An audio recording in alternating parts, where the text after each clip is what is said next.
All right, so I watched a brand new horror movie from the United Kingdom called The Moor, and this is about a woman who we start the film with her as a child, and her best friend are going into this store. Something happens, he goes missing, and you know he's presumably dead, and this guy gets caught for the crime of potentially of killing these kids in the area. And it's been 25 years, so we flash forward 25 years, and he's about to get out because he got 25 years for his crimes.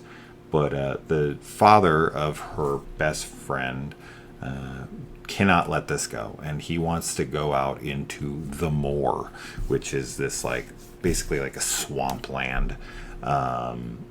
And he wants to try to find his son's body and find out what happened and see if he can get this guy to be put back in jail for longer, because he doesn't think he should ever get out. So he can't let this go.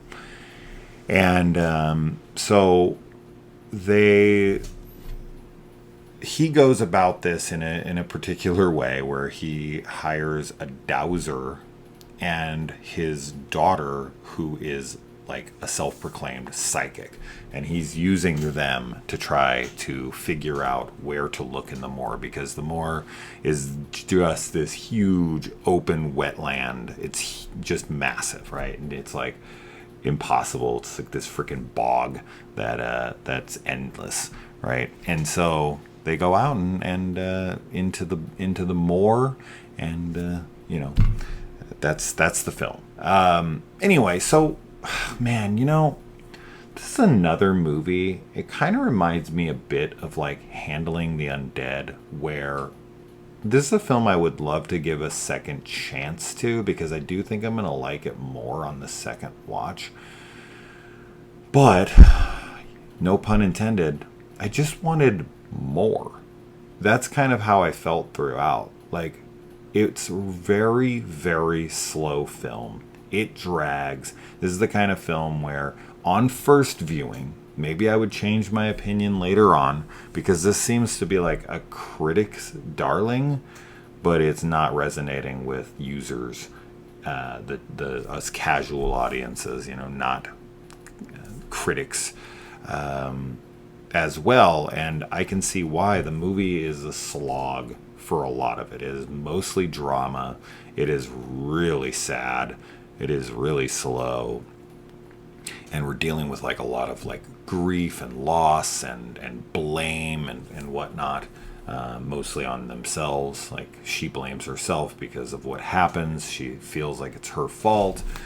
So there's a lot of guilt, and it's just a very somber film, man. And it has that dark, somber aesthetic to it the whole time, and that's probably my favorite part of the film, is the aesthetic, is the atmosphere, which I think it is drenched in, which that is great. That I love about the film. It feels like you're in a freaking bog, like you're in a swamp, like you're in a moor throughout, and you're not. Like they don't go out into the moor for a ton of the film. A lot of it is like in houses, talking to the psychic, talking to other people, one of them being the actor from Lord of the Rings, as well as Titanic, which was cool to see. I haven't seen him in a little while. That guy fucking looks pretty much the same, King Theoden.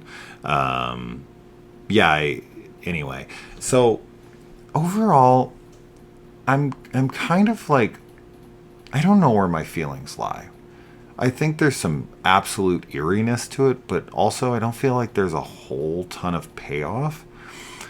There's something that happens in the last minute that I thought was very cool, and I really wish we would have leaned into that more, for sure. I wish we would have gotten more of that. Once again, ha ha ha ha. I was just wanting more.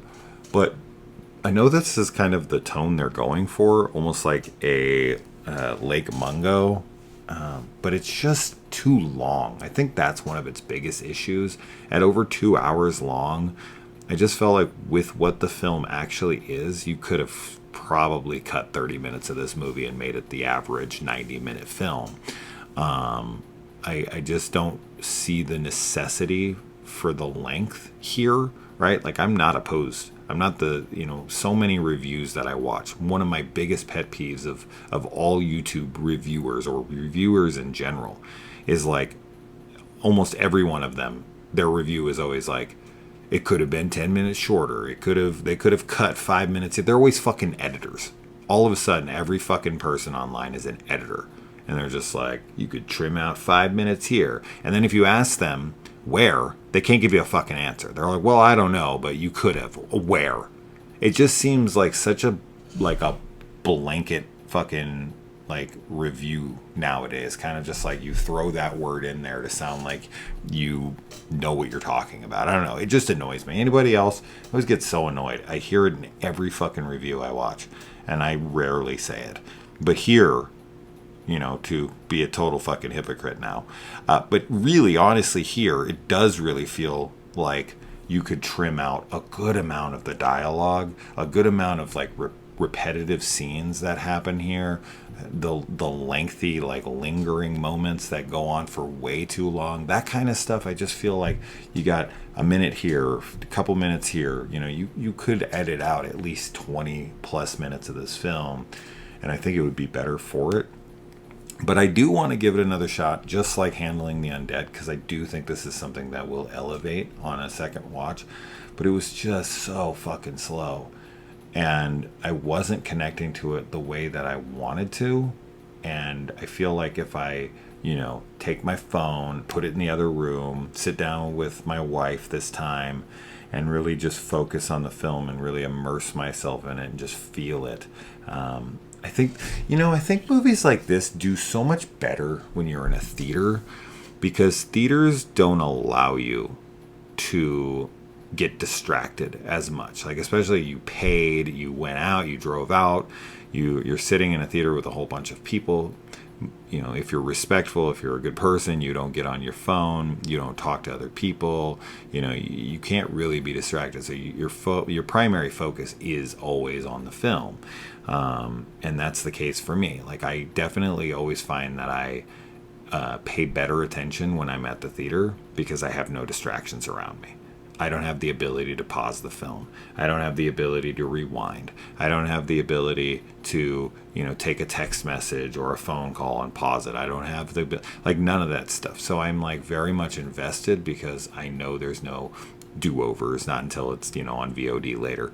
And I know I'm going to be reviewing it and I want to understand the film if I'm going to talk about it. So this is something that I probably would have liked to have seen in theaters. It probably would have dragged for sure, but I would have probably been more into it because I would have been paying better attention. But, when your kids are coming in the room every 5 minutes, when you're getting text messages from jobs that you've applied to, when your wife comes in the room every hour because she's on a break and she's like, oh, hey, I got 15, and you pause it and you have to go and you have to make food. Oh my God, the amount of distractions. A movie like this definitely deserves immersion. Right, that's the whole vibe this movie's going for, is an atmospheric immersion. You want to be in this film and feeling it. And I think that's true of almost every film, true for sure. But I feel like there's specific films that it's even more important that you can't really break up the vibe. You can't really break up the atmosphere, because once you are out of it, it has to then build it again, and the whole movie's building it and building it and building it, and it's always this lingering distrust with what's about to happen. You're just sitting there and you're like, okay, something's bound to happen now, right? With a film that's this slow and doesn't have a lot of payoff until at least the last 30 minutes is when you really start to ramp things up. Not much, though. Let's be honest. There's not a lot going on in this movie, even in the end. But throughout the whole time, you're kind of waiting. Is something going to happen? Is something going to happen? And you're holding that tension. And if it's broken up, with this. So, anyways, so that's how I feel about it. I think if you're into real slow burn, eerie, folky,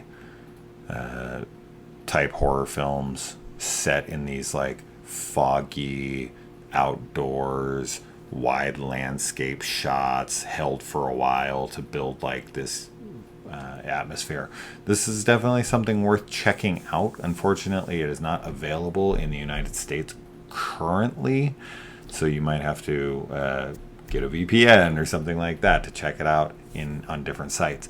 But other than that, definitely check it out when it comes out, or if it is out for you in your country. And let me know in the comments, what movies did you feel would serve better in the theater because of the immersion? What movies do you think that you're not going to get the same experience at home as you did at the theater? A Quiet Place is definitely one of the ones that comes to mind right off the bat for me.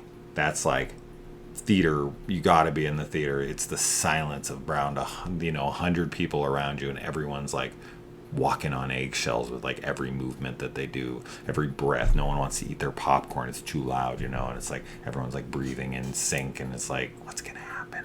That first one especially. So what's your guys' movie for that? And let me know if you watch this. All right, guys, bye.